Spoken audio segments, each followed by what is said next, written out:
Le PDG devait serrer la main de centaines de femmes chaque jour, simplement pour en trouver une à qui il ne serait pas allergique. Mais à chaque fois qu'il touchait quelqu'un, sa peau se couvrait immédiatement d'urticaire. Alors qu'il était sur le point d'abandonner et d'accepter de rester célibataire à vie, il toucha soudainement une main potelée. Étonnamment cette fois-ci aucune réaction allergique.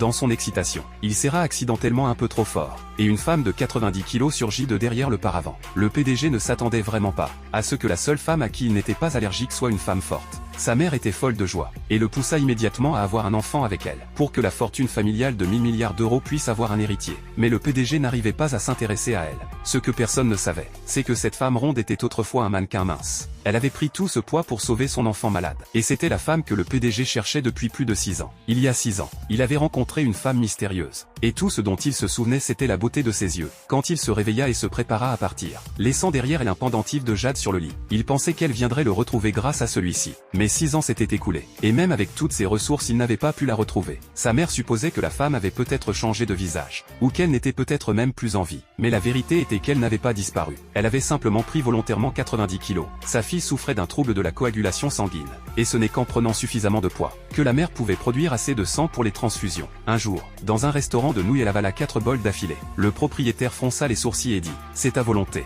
Mais vous ne pouvez pas manger comme si vous vouliez mourir. » Tout le monde dans le restaurant pensait qu'elle était gloutonne, qu'elle était égoïste et donnait le mauvais exemple à son enfant. La petite expliqua la vérité en pleurant. Et tout le monde réalisa que c'était une mère extraordinaire. Même quand elle avait envie de vomir, elle se forçait à continuer à manger. Le propriétaire du restaurant, touché par son histoire, promit qu'elle pourrait manger gratuitement quand elle voudrait. D'autres clients contribuèrent aussi avec de l'argent et de la nourriture pour aider la mère et sa fille. En sortant du restaurant de nouilles, elles tombèrent sur les hommes du PDG qui distribuaient des prospectus. Ils cherchaient une femme avec une condition particulière. La femme pensa qu'ils recrutaient des donneurs de sang mobile. Et désespérée d'avoir de l'argent pour soigner sa fille, elle se rendit sur place. Elle ne savait pas que le PDG ne cherchait pas une donneuse de sang. Il voulait une femme qu'il pouvait toucher sans avoir d'éruption. Et si possible une qui pourrait lui donner un enfant. Quand le PDG toucha sa main potelée sans réagir, il pensa avoir enfin trouvé la femme d'il y a 6 ans. Mais quand il la tira vers lui, c'était une femme de 90 kilos qui le regardait. Le PDG ressentit instantanément du dégoût. Sa mère s'en fichait. Grosse ou mince peu importait. Tant qu'elle pouvait donner un héritier à la famille elle convenait. Après avoir signé le contrat,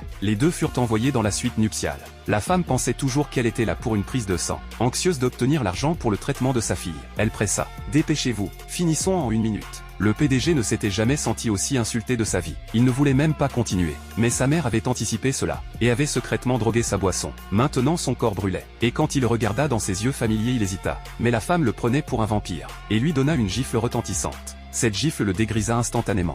Dans un accès de colère, il lui montra le contrat. Et c'est alors qu'elle réalisa qu'elle avait signé un accord de mariage, qui l'obligeait à avoir son enfant. La mère du PDG lui demanda si elle était toujours prête à continuer.